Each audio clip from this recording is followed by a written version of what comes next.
I thought I knew my wife until I caught her at a party wearing my dead brother's ring while betraying everything our family stood for.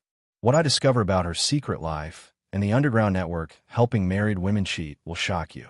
This isn't just about infidelity. It's about a business built on destroying families. My name is Dale Harrison.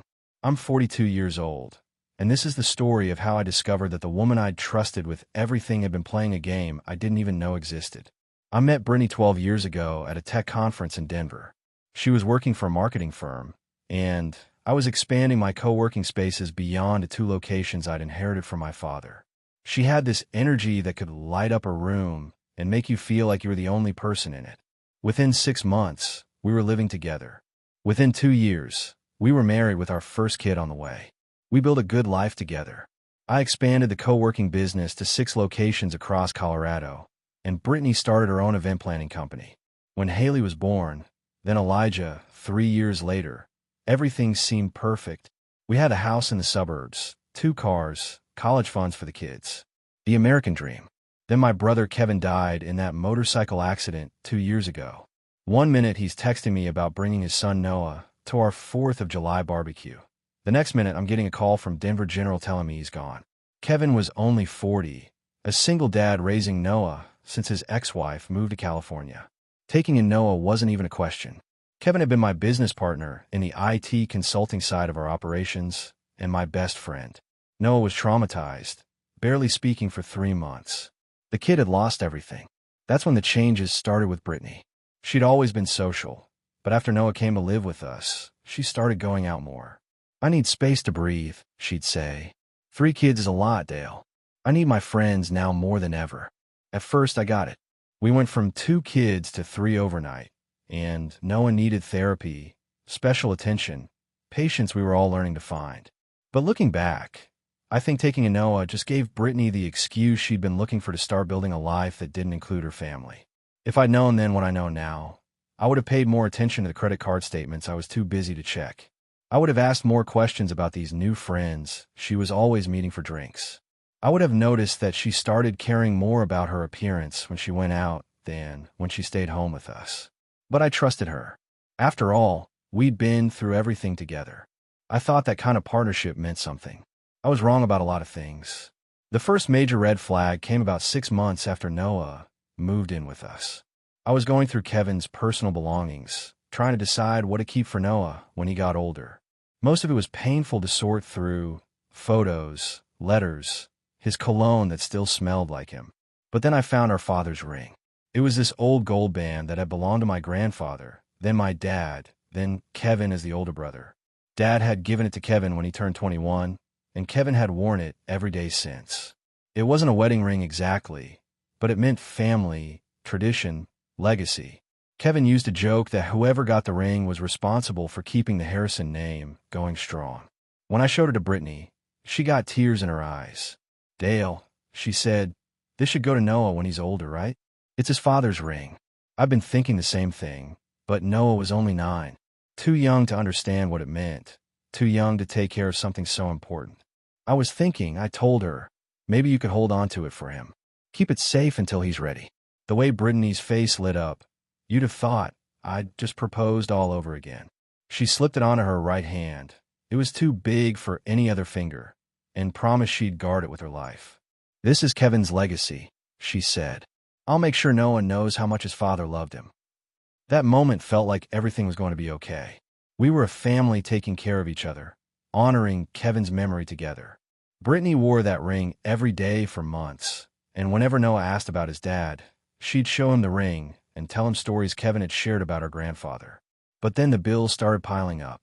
Noah's therapy wasn't cheap, and Haley needed orthodontics.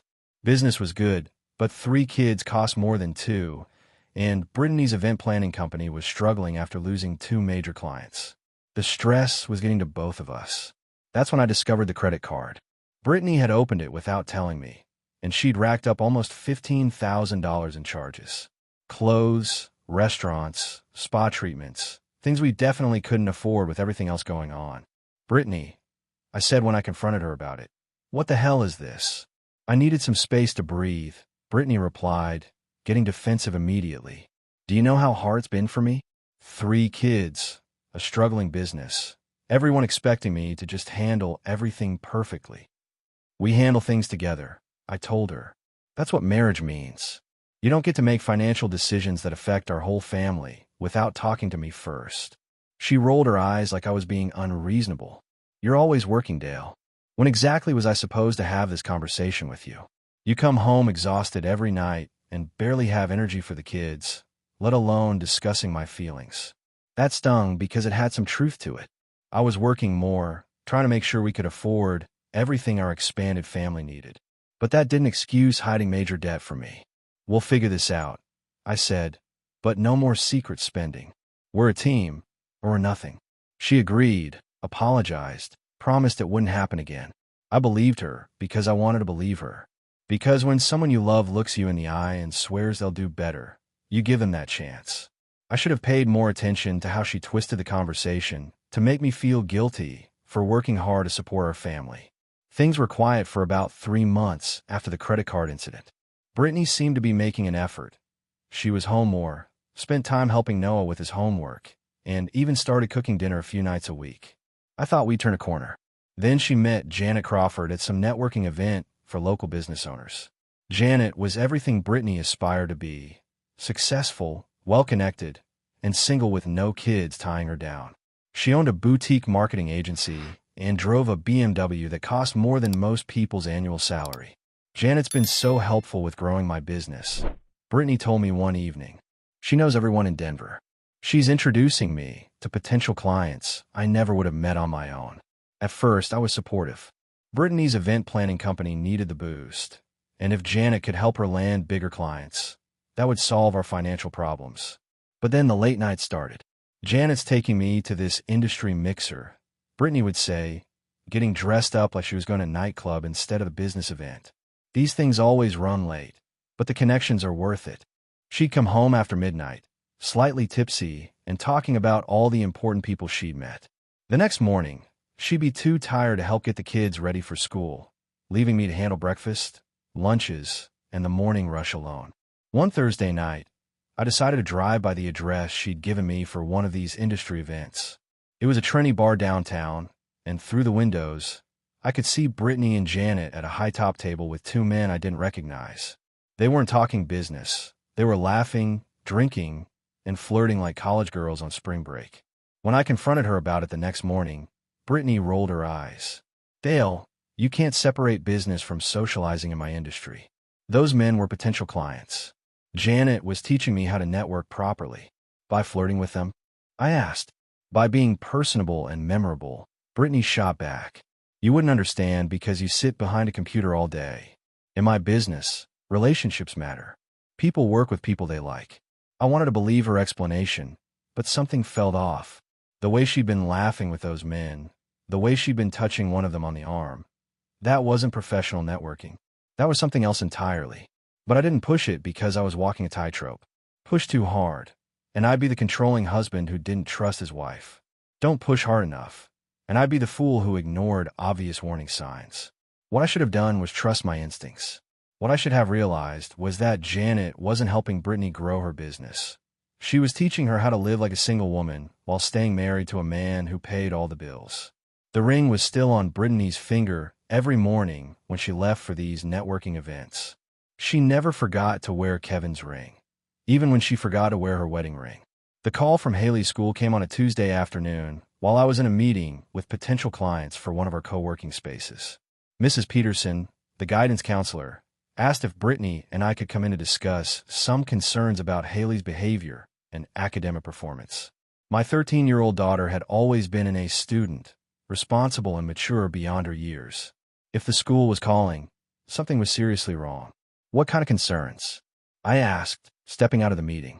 Haley's grades have dropped significantly this semester, Mrs. Peterson explained. More concerning, she's been getting into fights with other students and showing aggressive behavior toward teachers. Yesterday, she threw a book at her math teacher when he asked her to put her phone away. My heart sank. We'll be there tomorrow morning. When I told Brittany about the meeting, her reaction wasn't what I expected.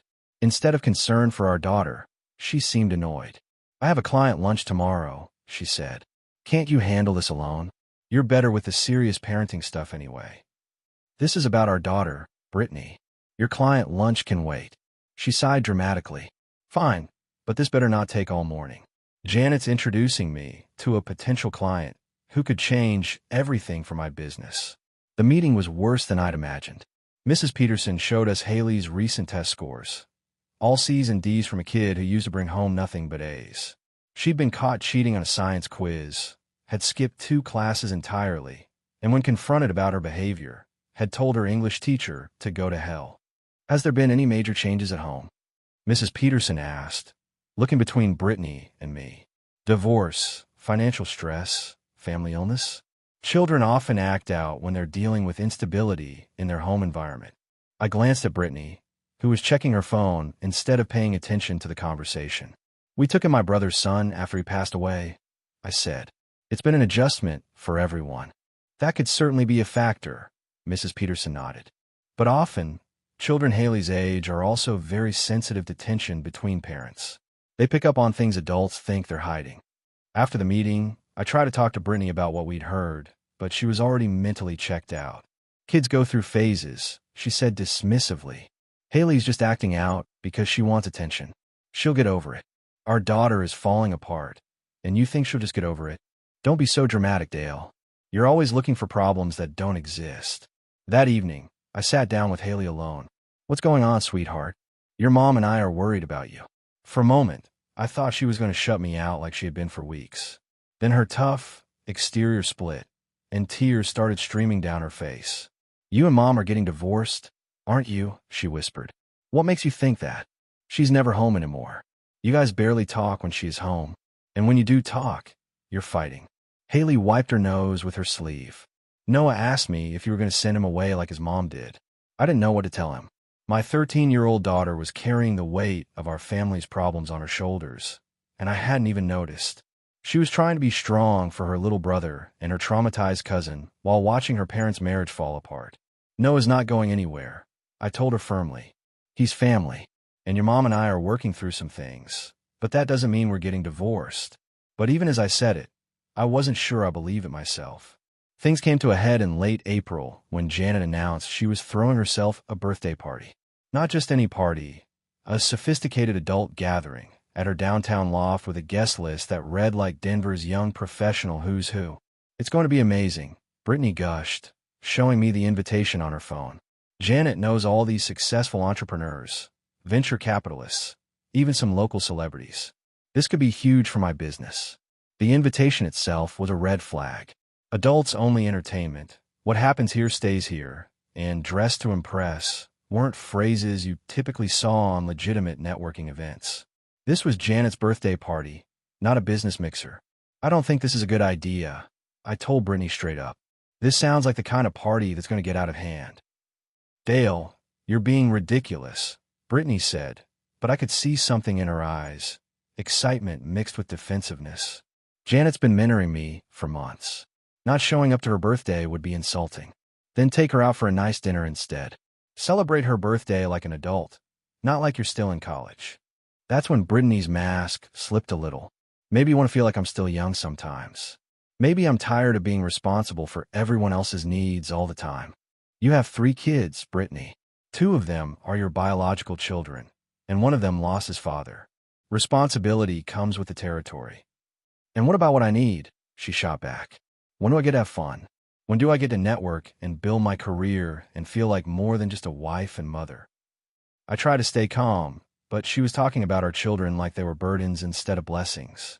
You could do all those things without going to parties that are designed to get people into compromising situations. You don't trust me, she said, and there it was, the accusation I'd been dreading. It's not about trusting you. It's about putting yourself in situations where bad decisions become easy to make. I'm going to that party, Dale. With or without your approval. The conversation ended there, but the battle lines had been drawn. Brittany was going to Janet's party, and nothing I said was going to change her mind. She made her choice, and it wasn't her family. That weekend, I noticed she was trying on different outfits, doing her hair and makeup like she was preparing for something special. She bought new lingerie. I saw the Victoria's Secret bag in her car, and when I asked about it, she said it was for confidence. Confident for what? I asked. Confident for networking, she replied, but she wouldn't meet my eyes. 3 days before the party, I made one last attempt. Brittany, I'm asking you not to go. As your husband, as the father of your children, I'm asking you to choose your family over this party. She looked at me for a long moment, and I saw the woman I'd married wrestling with the woman she'd become. For a second, I thought I'd gotten through to her. Then she said, I'm going, Dale. And if you can't support me in this, then we have bigger problems than you want to admit. The night of Janet's party, I tried to act normal for the kids' sake. We ordered pizza, watched a movie, and I helped Noah with a school project about family trees. He asked me to help him write about his dad, and we spent an hour looking through old photos and sharing memories. Do you think Daddy would be proud of me? Noah asked as we finished gluing pictures on a poster board. Your dad would be incredibly proud of you, I told him, meaning every word. You're brave, you're kind, and you're working hard in school despite everything you've been through. Do you think he's watching over us? I thought about Kevin's ring on Brittany's finger and felt sick to my stomach. Yes, buddy. I think he's watching over all of us. Brittany left at 7, dressed in a black cocktail dress that was definitely not appropriate for a business networking event. She was wearing the ring, Kevin's ring, along with jewelry I didn't recognize and perfume that smelled expensive. Don't wait up, she said. Kissing me on the cheek like this was just another normal evening. These industry things always run late. By 10 o'clock, the kids were in bed and I was trying to watch television, but I couldn't concentrate. Every car that drove down our street made me look up, hoping it was Brittany coming home early because she'd realized the party wasn't worth risking our marriage. At 11:30, my phone buzzed with a text from an unknown number. It was a video file, and when I opened it, my world fell apart. The video showed Janet's loft, clearly taken by someone at the party. The lighting was dim, and I could hear music and laughter in the background. But what made my blood turn to ice was seeing Brittany in the center of the frame, dancing with a man I didn't recognize. His hands were on her waist, her arms were around his neck, and they were moving together like they'd done this before. The second video came 5 minutes later. Same party, same man, but now they were on Janet's balcony, and he was kissing my wife. Brittany wasn't pulling away or pushing him off. She was kissing him back like her life depended on it. I watched those videos, probably 20 times, looking for some explanation that would make this okay. Maybe it wasn't really Brittany. Maybe the lighting was playing tricks. Maybe there was context I was missing. But there was no mistaking Kevin's ring glinting on her finger as she ran her hands through another man's hair. The third video arrived at midnight. This one was shorter, just 10 seconds, but it showed Brittany and the same man heading toward what looked like a bedroom, her hand in his, both of them laughing. I sat in our living room, in the house we bought together, surrounded by pictures of our family, and tried to process what I'd just seen. My wife hadn't just gone to a party against my wishes. She'd gone to a party and done exactly what I'd been afraid she would do. The person sending the videos was still a mystery, but I had a feeling I'd find out soon enough. Someone at that party wanted me to know what my wife was really doing when she claimed to be networking. At 2:15 a.m., I heard Brittany's key in the door. I waited in the living room, my phone in my hand, the videos paused and ready to play. When she walked in, her makeup was smudged, her hair was disheveled, and Kevin's ring was still on her finger like some kind of sick joke. How was your networking event? I asked. It was amazing, Brittany said, avoiding my eyes as she kicked off her heels. Janet really knows how to throw a party. I made so many valuable connections.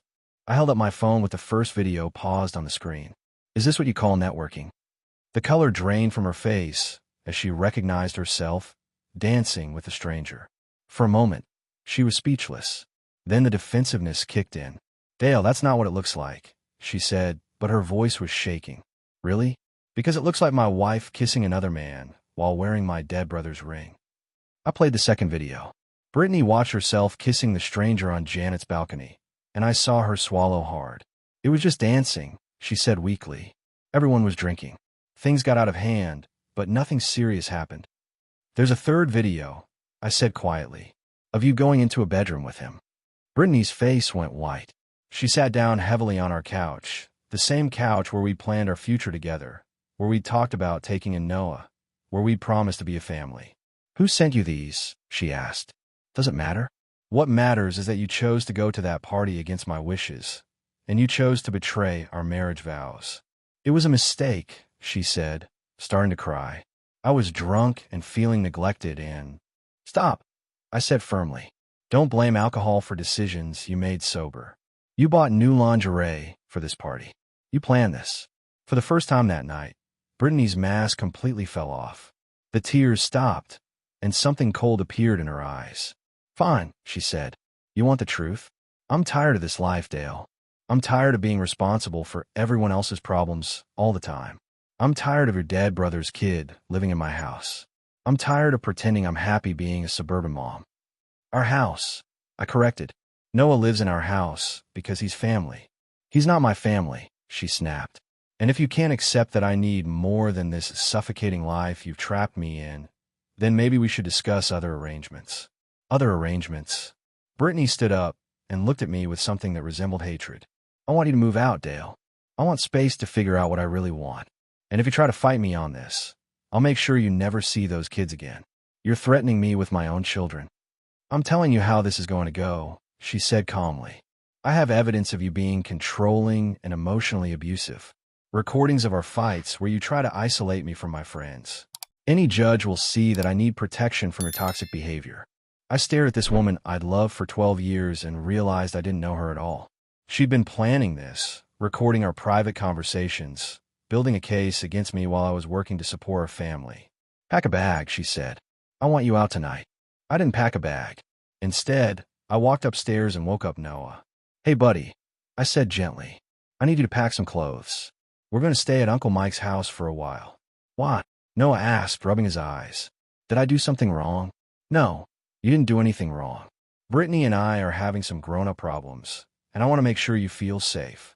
I woke up Haley and Elijah next, telling them the same thing. Haley, being 13, understood more than her younger brothers. Is this about Mom going to that party? She asked. Partly, I said honestly, but mostly it's about Mom forgetting what family means. Brittany was waiting at the bottom of the stairs when we came down with our overnight bags. You can't take those kids, she said. Watch me, I replied. Noah is Kevin's son, and I'm his legal guardian. Haley and Elijah are my children too, and I'm not leaving them with someone who's making threats and planning to destroy our family. I'll call the police. Go ahead. Tell them you want your husband arrested for taking his children to his friend's house after you threatened to use them as weapons in a custody battle. For the first time that night, Brittany looked uncertain. She hadn't expected me to fight back. As we headed toward the door, I stopped and turned around. One more thing, I said. Take off Kevin's ring. What? That ring represents family loyalty and commitment. You've proven you don't understand what either of those things mean. Take it off. You can't make me. That ring belongs to Noah, I said firmly. It's his inheritance from his father. You're not worthy to wear it. Brittany's face flushed with anger, but she slowly pulled the ring off her finger and set it on the kitchen counter. I picked it up and put it in my pocket. Kids, let's go. As we drove to my friend Mike's house, Noah asked quietly, Uncle Dale, what's going to happen to us? We're going to be okay, I told him. Whatever happens, we're family, and family takes care of each other. In my pocket, Kevin's ring felt warm against my hand. I thought about my brother and what he would say if he knew his ring had been worn during his widow's betrayal of our family. Kevin had always said that ring came with responsibility, the responsibility to protect the Harrison name and values. Brittany had broken that trust, but I wasn't going to let her break our family. Whatever came next, I was going to fight for these kids and the memory of the man who trusted me to do right by his son. The ring belonged to Noah, but until he was old enough to understand its meaning, I was going to keep it safe from people who would use it to mock everything it represented. 3 months later, the truth about that night came out during our divorce proceedings. The person who'd sent me those videos was Gary Thompson, a 44-year-old married father who'd been at Janet's party with his own cheating wife. Gary had recognized Brittany from school events. Our kids went to the same elementary school, and he'd been disgusted watching her make a fool of herself while wearing what he correctly guessed was a wedding ring that didn't belong to her. I knew you deserved to know, Gary told me when we met for coffee. My wife cheated on me 2 years ago, and I wish someone had told me sooner instead of letting me live in denial. But Gary's real revelation was about the party itself. It wasn't Janet's birthday party. It was what she called a lifestyle party, essentially a gathering for married people looking to cheat on their spouses. Janet's been running these parties for years, Gary explained. She targets wives who are feeling neglected or bored, introduces them to single men or other married men looking for affairs. It's like a cheating club with a membership fee. The $15,000 Brittany had charged on her secret credit card hadn't been for spa treatments and networking lunches. It had been for Janet's parties, expensive clothes to wear to them, and hotel rooms for her affairs. Your wife wasn't Janet's friend, Gary said. She was Janet's client. During the custody hearing, all of this came out. Brittany's lawyer tried to paint me as controlling and emotionally abusive, but the evidence was overwhelming. Text messages between Brittany and Janet discussing finding her the right match, hotel receipts for rooms booked under fake names, and testimony from other party attendees who'd witnessed her behavior. The judge wasn't impressed with Brittany's claims of emotional abuse when confronted with evidence that she'd been living a double life for months while I worked to support our family. Mrs. Harrison, Judge Martinez said during the final hearing, your allegations of controlling behavior appear to be projections of guilt rather than legitimate complaints. The evidence shows that you systematically deceived your husband while he supported your family financially and emotionally. I was awarded primary custody of all 3 children, including Noah. Brittany got supervised visitation every other weekend and was required to attend counseling before those visits could become unsupervised. The financial settlement was straightforward. I kept the businesses Kevin and I had built together, the house, and most of our assets. Brittany kept her event planning business and the debt she'd accumulated pursuing her secret life. 4 months after the divorce was finalized, I found myself in a place I never expected to be, genuinely happy. The kids were thriving. Haley's grades had improved dramatically once the tension in our house disappeared, and she'd become an incredible big sister to both Elijah and Noah. Elijah was excelling in soccer and had made new friends in our neighborhood. Noah was still in therapy, but he was laughing more and asking fewer questions about whether he was going to be sent away.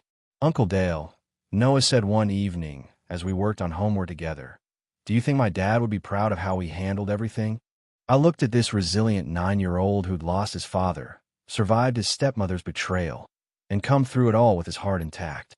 Your dad would be incredibly proud of all of us, I told him. Especially you. The co-working business was booming.